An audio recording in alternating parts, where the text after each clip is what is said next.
Kerry, I want to thank you for being here today at Arts Advocacy Day. I know you've been a true supporter of ours for quite a long time, and I just want to thank you for coming to Arts Advocacy Day 2011. Oh, it's my pleasure and honor, truly. So Kerry, growing up in the Bronx, I know you've talked about, in a way, you've almost felt like a latchkey kid, and the NEA, the National Endowment for the Arts, was a third parent. But could you talk about some of your most memorable arts experiences growing up in New York? I'm sure the arts were very, very prevalent. Well, I had, community arts available to me in the form of choirs and dance classes. I mean,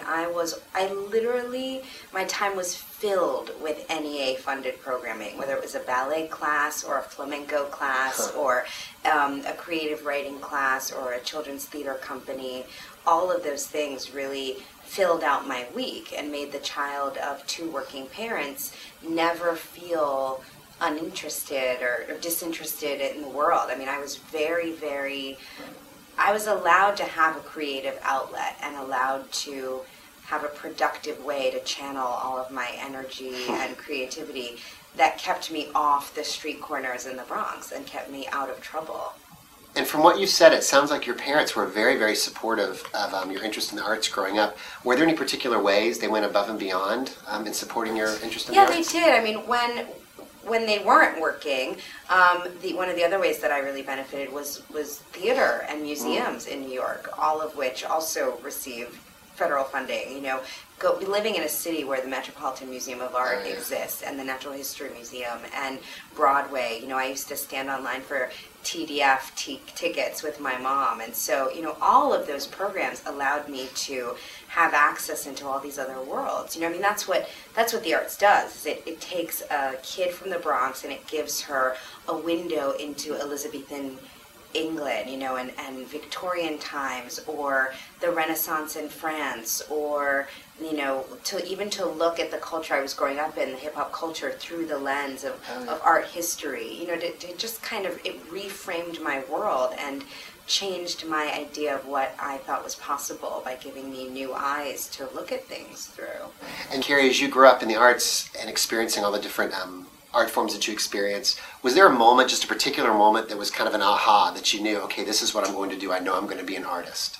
I grew up loving theater and dance and visual arts and being really moved by the power of art, but I don't think I really knew that it was something I wanted to do until high school.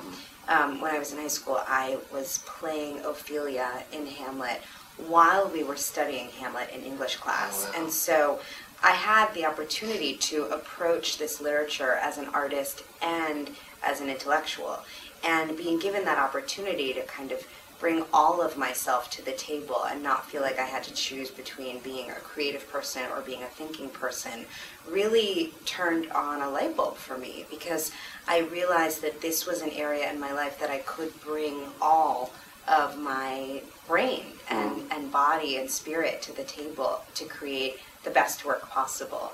And it was also the first time that I think I really lost myself in a performance, because I was allowed the tools of bringing all of my intellect. I think I was committed to the character in a different way, and I've taken those tools with me. I think in many ways I always approach my work now as a social scientist. I approach the material as an anthropologist, as a sociologist, as a psychologist. So I think it changed the way I work as an artist. And at that performance, I remember exiting stage, and my mom was kind of handing out playbills that night, and I saw her, because I sort of had an exit through the audience, and I saw my mom crying when I left after my mad scene, and I thought, well, that's crazy. Here's this woman who carried me in her womb for 9 months and knows me better than any person on the planet. And if I could suspend her disbelief even for a moment to actually think that I'm this other person in this other time and place,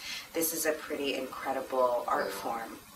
Suppose you had to convince someone that federal, state, or local support of the arts was crucial. How would you go about convincing them? Is there a specific argument or one specific thing you'd tell them? Yeah, I would say, all of our biggest challenges that we're facing as a nation right now have an arts solution.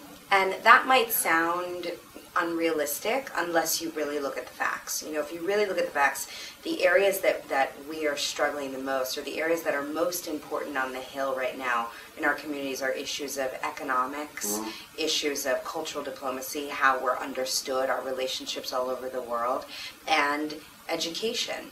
So we really have the power with the arts to unlock solutions in all of those areas. You know, we know that film is our greatest, entertainment is our greatest export as a country, but it's more than just that. It's more than just entertainment.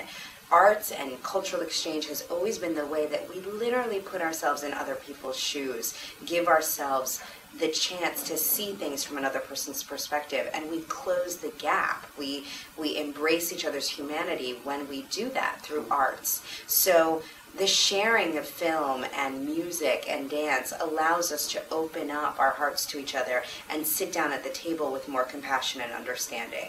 So at this time when we're really struggling with some of our relationships overseas, we need our cultural diplomacy and our art having its place in cultural diplomacy more than ever. In terms of education, you know, we are now at a time where we need to be creating thinkers who think outside the box. We're not going to compete with China and India in a manufacturing society.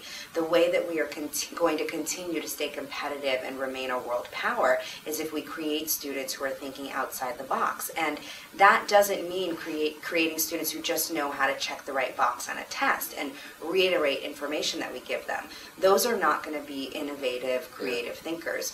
Innovative thinkers are problem solvers, and teaching art and art education is one of the best way to create problem solvers, because when you take a dance class or you take a music class, you can't just reiterate information. You have to figure out how to play that piano with your hands. You know, my hand is this big, your hand is that big. It's going to take me a different set of skills to play an A and an E at the same time at different ends of the piano. It's going to take different skills for me to sing a high F than for you to sing a high F, because I have a different body. I have different vocal cords. It's going to take a different approach to making the role of Ophelia believable for me than it's going to be for you, because we have different emotional histories. We have different understandings of the world. So teaching artists to do art is teaching young people to be problem solvers. You have to figure this out for yourself. That's how it's done. So it really is the best tool that we have right now in creating future CEOs that are real leaders. And then in terms of economics, I mean, the numbers are staggering. You know, I was saying earlier today, we combined put out $1 billion in combined local, state, federal funding for non-for-profit arts. That creates about $166 billion in economic activity. Pretty good return. Which is an incredible return. That $106 billion produces 5.7 million jobs. So at a time in our country where the thing that's most important to us is reviving the economy and creating jobs, here we are creating money and creating jobs, putting money into, I mean, those 5.7 million jobs creates $29 billion in revenue. So we literally give $1 billion, get back $29 billion. What other industry has that kind of return? And that's just not-for-profit arts. That's not Broadway and the music industry and Hollywood. So in all of these problems or challenges that we're facing as a country, we need to embrace art. Art is the answer to unlocking the solutions for how to be the country that we want to be. And finally, I want to know, as an artist who's been involved in so many art forms, is there one artist or art form who particularly inspires you? Somebody who was very important to me as a young person was Anna Devere Smith.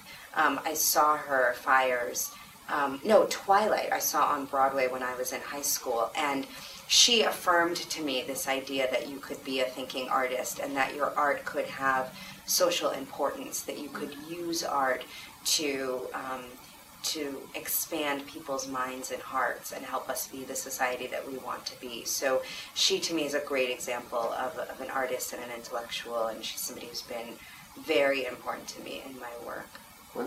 Great. Well, thank you so much for being with us here today, Kerry. I appreciate it. And we're glad you were able to come to Arts Advocacy Day 2011. Thanks.